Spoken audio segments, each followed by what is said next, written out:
தமிழ் சொந்தங்களுக்கு வணக்கம். இன்றைக்கி நாம் கடந்த காலம், நிகழ்காலம், எதிர்காலம் என்று முக்காலத்திற்கும் பாப விமோசனமும் நன்மையும் அருளும் பூதேஸ்வரர், வர்த்தமானேஸ்வரர், பவிஷேஸ்வரர் என்று 3 மூர்த்திகளாக தனித்தனி சன்னதி கொண்டு விளங்கும் திருப்புகலூர் என்ற கிராமத்தில் அமைந்துள்ள அருள்மிகு அக்னீஸ்வர சுவாமி திருக்கோயில் பற்றி தான் நாம் பார்க்க போகிறோம். இது வாஸ்து தலமாகவும் கருதப்படுகிறது. முக்கியமாக திருநாவுக்கரசர், அதாவது அப்பர் என்று அழைக்கப்பட்ட திருநாவுக்கரசர் ஐக்கியமான தலமாகும். நாகப்பட்டினத்திலேருந்து சன்னாநல்லூர் போகிற வழியில் திருப்புகலூர் அப்படின்ற இடத்துல இது இருக்குது. இன்றைக்கி நான் திருக்கண்ணபுரம் போயிட்டு இந்த கோயிலுக்கு நான் போகிறேன். அதாவது திருக்கண்ணபுரத்துலேருந்து பார்த்திங்கன்னா நேராக நம்ம ஸ்ட்ரெயிட்டாக போகிறோம். திருக்கண்ணபுரத்துலேருந்து ஸ்ட்ரெயிட்டாக போகிறோம். இடையில கிராஸ் ஆகிற ரோடு தான் நாகப்பட்டினத்துலேருந்து சன்னாநல்லூர் போகிற ரோடு. ஏற்கனவே நான் திருக்கண்ணபுரம் போயிருக்கேன். ஒரு வீடியோவில் எப்படி நாகப்பட்டினத்துலேருந்து வரோம், இடையில என்னென்னலாம் இருக்குது அப்படின்றத நான் போட்டிருக்கேன். அதாவது நான் நாகப்பட்டினத்தில் கிளம்புனதுலேருந்தே மழையாக இருந்துச்சுங்க. அந்த மழையிலையும் அந்த இயற்கை அழகுகளில் ரசிச்சுக்கிட்டே திருக்கண்ணபுரம் போகிற ஒரு வீடியோவும் நான் போட்டிருக்கேன். மேலே தெரிகிற ஐகார்டை கிளிக் பண்ணிங்கன்னா நீங்கள் அதை பார்த்துக்கலாம். அதாவது நாகப்பட்டினம் டு சன்னாநல்லூர் போகிற வழியில் இந்த திருப்புகலூர் ஸ்டேஷனில் லெஃப்டில் திரும்பணும் அப்படின்னு சொன்னால் திருக்கண்ணபுரம், ரைட்டில் திரும்பினா இப்போ நம்ம போயிட்டுருக்கோம் இல்லையா திருப்புகலூர் அக்னீஸ்வர சுவாமி திருக்கோயில், அது வந்துடும். இப்போது நாம் நெருங்கிட்டோம். அந்த ஆர்ச்சு தெரியுது பாருங்கள், அதுதான் அக்னீஸ்வர சுவாமி திருக்கோயில் போகிறதுக்கு உண்டான ஆர்ச்சு. நம்ம நேரடியாக அங்கே போகலை, 4 வீதிகளை சுற்றி தான் நம்ம போக போகிறோம். இப்போது நீங்கள் பார்க்குற இந்த வீடு வேளாக்குறிச்சி ஆதீனம் அவங்க இருக்கக்கூடிய அவங்களுடைய வீடு. இந்த திருக்கோயில் அவங்களுடைய நிர்வாகத்தில் தான் இருக்குது. இப்போ அறுவடை சீசனுங்கிறதுனால எங்கே பார்த்தாலும் நெல் மூட்டையாக இருக்குது பாருங்கள். இந்த திருக்கோயிலை சுற்றி அகழி மாதிரியான ஒரு அமைப்பு இருக்குது. அதை காண்பிக்கிறதுக்காக தான் நான் இந்த வீதிகளை சுற்றி நான் உங்களை அழைச்சிட்டு போகிறேன். இப்போது அகழி எப்படி வந்தது, அதற்கு உண்டான புராண கதை என்ன, அப்புறம் அப்பர் ஐக்கியமான ஸ்தலம், வாஸ்து தலம், வேறு என்னென்ன சிறப்புகள்லாம் இருக்குது அப்படிங்கிறத நான் சொல்கிறேன். அதையும் கேட்டுக்கிட்டே நீங்கள் இந்த பதிவை பார்த்துக்கிட்டே வாங்க. முழுமையாக கடைசி வரைக்கும் பாருங்கள். உங்களுக்கு பல தகவல்களை நான் இதில் சொல்லியிருக்கேன். சோழ நாட்டின் வளமைக்கு வித்தான காவிரி ஆற்றின் தென்கரையில் அமைந்துள்ள சிவத்தலம் ஆகும். இந்த திருக்கோயிலின் வளாகத்திலேயே வர்த்தமானேஸ்வரமும் உள்ளது. அதாவது 2 திருக்கோயில்கள் ஒரே இடத்தில் அமைந்துள்ளது. அப்பர், சுந்தரர், திருநாவுக்கரசர் ஆகிய 3வராலும் பாடல் பெற்ற தலமாகும். இப்போ பாருங்கள், அந்த அகழி தெரியும் பாருங்கள். அதுக்காக தான் நான் வீதியை சுற்றி உங்களுக்கு காண்பிக்கிறேன். தொடர்ந்து பார்த்துக்கிட்டே வாங்க. அகழியை நான் கிட்டவே காமிக்கிறேன். திருக்கோயில் மதில் சுவரை ஒட்டி வெளிப்புறம் 4 பக்கங்களிலும் அகழி உள்ளது. இந்த கோயிலுக்கு ஏன் புகலூர் அப்படின்னு பேர் வந்துச்சு அப்படின்னாக்கா, அசுரர்கள் முனிவர்களையும் தேவர்களையும் பயமுறுத்திய போது அவர்கள் இந்த இடத்தில் தஞ்சம் புகுந்ததாக நம்பப்படுகிறது. அதனாலேயே புகலூர் என்று பெயர் பெற்றதாக ஐதீகம். சுயம்புலிங்கமான மூலவருக்கு கோணபிரான் என்ற பெயரும் உண்டு. அது மட்டும் இல்லாமல் சரண்யபுரீஸ்வரர், புன்னாகவனநாதர் அப்படின்ற பல பெயர்களும் அவருக்கு உண்டு. கால வரையறைக்கு அப்பாற்பட்ட தொன்மையான திருக்கோயிலாகும் இது வாஸ்து தலமாகவும் சுகப்பிரசவத்திற்காக வேண்டிக் கொள்ளும் தலமாகவும் 3வரால் பாடப்பெற்ற தலமாகவும் தேவார பாடல் பெற்ற 2 கோயில்களையும் ஒரே வளாகத்தில் உடைய தலமாகவும் முக்கால பாவங்களுக்கும் விமோசனம் அளிக்கும் ஒரே தலமாகவும் அப்பர் என்று அழைக்கப்படும் திருநாவுக்கரசர் ஐக்கியமான தலமாகவும் முருகநாயனார் அவதார தலமாகவும் சதய நட்சத்திரத்திற்கு பரிகார தலமாகவும் இந்த தலம் விளங்குகிறது. பாவ விமோசனம் பெறுவதற்காக இத்தலத்தில் வழிபாடு மேற்கொண்ட அக்னி பகவானுக்கு இறைவன் சிவபெருமான் அருள்மிகு சந்திரசேகரராக திருக்காட்சி அளித்த தலம். அதனால் இத்தலத்தில் உள்ள ஈஸ்வரருக்கு அக்னீஸ்வரர் என்ற திருப்பெயர் விளங்குகிறது. தாயார் பெயர் அருள்மிகு கருந்தார் குழலி, சூலிகாம்பாள் என்ற பெயரிலும் அழைக்கப்படுகிறார். இந்த தலத்தினை வாஸ்து தலம் என்று ஏன் சொல்கிறோம் என்றால், சமயக்குறவர்களில் ஒருவரான சுந்தரமூர்த்தி சுவாமிகள் திருவாரூர் பங்குனி திருவிழாவில் பக்தர்களுக்கு அமுது படைக்க பொருள் இல்லையே என்ற வருத்தத்துடன் திருப்புகலூர் திருத்தலத்திற்கு வந்துள்ளார். அப்போது கோவில் நடை அடைக்கப்பட்டிருந்ததால் கோவில் வாசலில் இருந்த செங்கற்களை தலையணையாக வைத்து கோவில் வாசலிலேயே அப்படியே படுத்து உறங்கிவிட்டார். உறக்கம் தெளிந்து கண் விழித்து பார்த்தபோது திருப்புகலூர் இறைவனின் திருவருளால் சுந்தரமூர்த்தி சுவாமிகள் தலையணையாக வைத்திருந்த செங்கற்கள் அனைத்துமே பொன்கற்களாக மாறியிருந்ததாம். செங்கற்களை பொன்கற்களாக மாற்றிய தலம் என்பதாலும் பிரம்மன், சனி பகவான், அக்னி பகவான் ஆகியோர் வழிபட்டு பேறு பெற்ற தலம் என்பதாலும் இத்தலம் வாஸ்து பரிகார தலமாகவும் விளங்குகிறது. வாஸ்து தோஷம் நீங்க இந்த தலத்தில் 3 செங்கற்களை வைத்து வாஸ்து தோஷ நிவர்த்தி பூஜை செய்து அந்த கற்களை வீட்டிற்கு கொண்டு சென்று கன்னி மூலை, குபேர மூலை மற்றும் ஈசான மூலையில் வைத்து வழிபாடு செய்தால் வீட்டில் இருக்கும் வாஸ்து தோஷம் நீங்கும் என்பது ஐதீகம். அதே போல் புது வீடு கட்டுபவர்கள் கூட இத்தலத்தில் கற்களை வைத்து வாஸ்து பூஜை செய்து அந்த கற்களை வைத்து வீடு கட்டும் பணியை மேற்கொண்டால் வீடு கட்டும் பணி தடையில்லாமல் சிறப்பாக நடைபெறும் என்பது ஐதீகம். இப்போது நாம் அப்படியே பேசிக்கிட்டே 4 வீதிகளையும் சுற்றி திருக்கோயில் வாசலுக்கு வரப்போகிறோம். அந்த அகழியை நீங்கள் பாருங்கள். எப்படி இந்த அகழி வந்தது, இந்த ஈசனுக்கு கோணபிரான் என்ற பெயர் எப்படி வந்தது, அந்த கதையெல்லாம் நான் உங்களுக்கு சொல்கிறேன். அகழியினுடைய சுற்றுச்சுவர் எல்லாமே பழுதடைந்த நிலையில் தான் இருக்குது. இப்போ நீங்கள் பார்த்தீங்கன்னா தெரியும். இப்போ கும்பாபிஷேகம் நடக்கிறதுக்காக வேண்டி பாலாலயம் நடந்து அதுக்கப்புறம் கும்பாபிஷேக வேலைகள் நடைபெற்றுக்கிட்டு இருக்குது. ஜூன் மாதம் அநேகமாக கும்பாபிஷேகம் இருக்கும்னு நினைக்கிறேன்.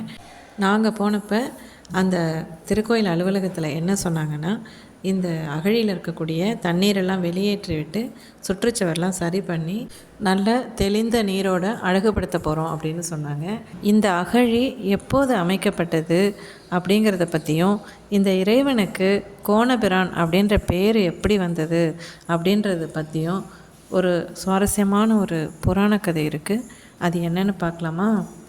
பானாசுரன் அப்படின்ற ஒரு அசுரன் சிவபக்தையான தனது தாயாருக்கு சிவபூஜைக்காக அழகு மிளரும் சிவலிங்கங்களை பெயர்த்து எடுத்து செல்வதை வழக்கமாக வைத்திருந்தான். அந்த வகையில் இத்தலத்தின் சுயம்பு மூர்த்தியை பானாசுரன் பெயர்த்து செல்ல முற்பட சிவலிங்க திருமேனியை அவனால் அசைக்கக்கூட முடியவில்லையாம். அதனால் பூமியுடன் சேர்த்து சிவலிங்கத்தை தோண்டி பெயர்த்து எடுத்து செல்ல திட்டமிட்டான். 4 புறங்களை சுற்றி தோண்டியிருக்கிறான். அப்பொழுது அகழி முழுவதும் நீர் ஊற்றால் நிரம்பியிருக்கிறது. அதனால் செய்வதறியாத நிலைக்கு உள்ளான பானாசுரன் தனது தாயாரின் சிவபூஜைக்கு தன்னால் உதவி இயலவில்லையே என்று கருதி தன் உயிரையே மாய்த்து கொள்ள முற்படுகிறான். அப்போது அசரீரி ஒன்று கேட்டது. உமது தாயாரின் சிவபூஜைக்கு தாமே எழுந்தருள்வோம் என்று அருளியது. 108 சிவலிங்கங்களில் தங்களை அறிவது எப்படி என்று பானாசுரன் வினவியிருக்கிறான். அதற்கு யாம் புன்னை பூச்சூடி வலதுபுறம் சற்று சாய்ந்து அருளுவோம் என்று கூறி இறைவன் அதன்படியே காட்சியளித்திருக்கிறான். அதனால் இத்தலத்து இறைவனுக்கு கோணபிரான் என்ற திருப்பெயரும் விளங்கிற்று. இத்தலத்தின் கருவறையில் இருக்கும் சிவலிங்கமும் சற்று சாய்ந்து இருப்பதற்கு இதுதான் காரணம் என்று தலபுராணம் கூறுகிறது. கோவிலின் 4 புறங்களிலும் அகழியால் சூழப்பட்டுள்ளதில் தென்புறமுள்ள தீர்த்தம் மட்டும் அக்னி தீர்த்தம் என்று குறிப்பிடப்படுகிறது. மற்ற 3 புறங்களிலும் உள்ள தீர்த்தங்களும் அந்த அசுரனின் பெயரால் பானதீர்த்தம் என்றே வழங்கப்படுகிறது. இதுவே அகழி இருப்பதற்கான காரணமும் அந்த தலத்தில் உள்ள இறைவன் கோணபிரான் என்று அழைக்கப்படுவதற்கான காரணமும் ஆகும். இந்த ஆலயத்தின் தலவிருட்சம் புன்னை மரமாகும். அக்னி பகவானுக்கு சந்திரசேகரராக திருக்காட்சி அளித்த தலமாதலால் இத்தலத்தில் ஆண்டுதோறும் 10 நாட்கள் நடைபெறும் வைகாசி பிரம்மோற்சவத்தில் அருள்மிகு சந்திரசேகரர் அக்னி பகவானுக்கு காட்சியளிக்கும் ஐதீக விழா மிகச்சிறப்பாக கொண்டாடப்பட்டு வருகிறது. கோவிலின் பிரகாரத்தில் அருள்மிகு அக்னி பகவானுக்கு என்று தனி சன்னதியும் உள்ளது. திருநள்ளாறு செல்ல விரும்பும் பக்தர்கள் முன்னதாக இந்த ஆலயத்திற்கு வந்து இங்கிருக்கும் அக்னீஸ்வர சுவாமியை தரிசித்துவிட்டு அதன் பிறகு திருநள்ளாறு சென்றால் சிறப்பு என்று சொல்லப்படுகிறது. அதற்கு காரணம் சனி பகவானால் பீடிக்கப்பட்டிருந்து நலமகாராஜா திருநள்ளாறு அருள்மிகு தர்பாரண்யேஸ்வர சுவாமி திருக்கோயிலுக்கு செல்லும் முன்பாக இந்த தலத்திற்கு வந்திருக்கிறார். இங்கு பானதீர்த்தத்தில் அவர் மூழ்கி எழுந்தபோது இங்கிருந்து 7 கல் தொலைவில் திருநள்ளாறில் உம்மிடமிருந்து யாம் விலகிக் கொள்கிறோம். உமக்கு இனி யான் அனைத்தும் நன்மையே செய்வேன், அனைத்தும் நன்மையே நடக்கும் என்று சனி பகவானே அசரீரியாக அருளியிருக்கிறாராம். அதன்படி இந்த கோயிலின் பிரகாரத்தில் வலதுபுறத்தில் சனீஸ்வர பகவானுக்கும் நலமகாராஜாவுக்கும் சேர்த்து தனி சன்னதி உள்ளது. இங்குள்ள சனீஸ்வர பகவான் பொங்கு சனீஸ்வரராக அனுக்கிரக மூர்த்தியாக காட்சியளிக்கிறார். எனவே திருநள்ளாறு செல்வதற்கு முன் பக்தர்கள் இத்தலத்தில் வழிபாடு செய்ய வேண்டும் என்று கூறப்படுகிறது. கடந்த காலம், நிகழ்காலம், எதிர்காலம் என்று முக்காலத்திற்கும் பாவ விமோசனமும் நன்மையும் அருளும் பூதேஸ்வரர், வர்த்தமானேஸ்வரர், பவிஷேஸ்வரர் என்று 3 மூர்த்திகளாக தனித்தனி சன்னதி கொண்டு அருளும் தலமாக இந்த தலம் உள்ளது. தாயார் சூலிகாம்பாள் ஏழை பெண்ணுக்கு பிரசவம் பார்த்தருளிய பெருந்தகையாள். திருப்புகலூர் அருகே உள்ள போலகம் என்ற கிராமத்தில் ஒரு ஏழை பெண் பிரசவ வலியில் வேதனைப்பட்டு கொண்டிருந்திருக்கிறாள். அன்னை சூலிகாம்பாள் அந்த பெண்ணின் தாயாருடைய ரூபத்தில் அங்கு சென்று மகப்பேறு பார்த்து அருளியிருக்கிறார். மறுநாள் அவளுடைய உண்மையான தாய் ஊருக்கு திரும்பி வந்தபோது மகளுக்கு யார் பிரசவம் பார்த்தது என்ற குழப்பம் ஏற்பட்டிருக்கிறது. அப்போது அந்த பெண்ணின் வீட்டிலிருந்து கோயில் வரை கிடந்த வெள்ளை சேலையின் துண்டுகள் மகப்பேறு பார்த்து சென்றது சூலிகாம்பிகை தாயார்தான் என்பதை அடையாளம் காட்டியிருக்கிறது. அதனால் பரவசமடைந்த அப்பகுதி மக்கள் அம்பாளுக்கு மருத்துவ காணிக்கையாக 1 ஏக்கர் நிலத்தையும் வழங்கியிருக்கிறார்கள். இந்த நிலத்திலிருந்து வரும் வருவாயை கொண்டே இன்றளவும் சூலிகாம்பிகை அம்பாளுக்கு இரவு நிவேதனம் செய்யப்பட்டு வருகிறது. இதனால் தினமும் சாயரட்சையில் அம்பாளுக்கு வெள்ளை புடவை சாற்றி வழிபாடு நடத்தப்படுகிறது. இது போன்ற நிகழ்வு வேறு எந்த தலத்திலும் நடைபெற்றதாக அறிந்தவரை தெரியவில்லை. இப்பகுதியில் மகப்பேறு இறப்பு என்பதே கிடையாது. திருமணமாகாத பெண்கள் இத்தலத்தில் அம்பாளுக்கு வெள்ளை சாற்றி வழிபட்டால் திருமண தடை நீங்கும். கர்ப்பிணி பெண்கள் சுகப்பிரசவம் வேண்டி இங்கு வந்து வழிபடுகின்றனர். இத்தலம் சதயம் நட்சத்திரக்காரர்கள் வழிபட வேண்டிய முக்கிய தலமாக உள்ளது. சதயம், ஆயில்யம், தனுசு ஆகிய நட்சத்திரக்காரர்களுக்கான பரிகார தலமாகவும் குறிப்பிடப்படுகிறது. அருள்மிகு அக்னீஸ்வர சுவாமியை சதய நட்சத்திர நாளில் வழிபடுவது எல்லோருக்குமே சிறப்பு என்று சொல்லப்படுகிறது. அப்பர் பெருமான் தனது 81வது வயதில் இத்தலத்திற்கு வந்து உழவார பணிகள் செய்து பொன்னாசை, பெண்ணாசை, மண்ணாசைகளிலிருந்து அப்பால் நின்று முக்தியடைந்திருக்கிறார் என்பது இத்தலத்தின் வரலாறு ஆகும். அப்பர் பெருமானின் வரலாற்றிலும் இந்த தகவல் இடம்பெற்றிருக்கிறது. அதன்படி இக்கோவிலில் அப்பர் ஐக்கியமான ஐதீக திருவிழா ஆண்டுதோறும் சித்திரை மாதம் 10 நாட்கள் உற்சவமாக சிறப்பாக நடைபெறுகிறது. இந்த விழாவின் போது அப்பர் பெருமான் சமண மதத்திலிருந்து சைவ மதத்திற்கு மாறியது, உழவார படையின் உயர்வு குறித்து, அப்பர் ஐக்கியமான காட்சி என்று அப்பர் ஐக்கியமான நிகழ்வுகள் அனைத்தையும் நினைவுகூரும் வகையிலும் இத்திருவிழா விமரிசையாக 10 நாட்கள் நடைபெறுகிறது. விழாவின் நிறைவாக சித்திரை மாத சதய நட்சத்திரத்தில் 4ஆம் ஜாமத்தில் அப்பர் பெருமான் ஜோதியாக இறைவனிடம் ஐக்கியமாகும் நிகழ்வு நடைபெறுகிறது. பக்தர்கள் அனைவரும் உள்ளம் உருகி நெகிழ்வுடன் தரிசிக்கிறார்கள். திருப்புகலூர் என்ற இந்த தலத்தில் அமைந்துள்ள அருள்மிகு அக்னீஸ்வர சுவாமி திருக்கோயிலுக்கு எப்படி வருவது, என்னென்ன சிறப்புகள் என்பதையெல்லாம் பற்றி விரிவாக தெளிவாக சொல்லியுள்ளேன்.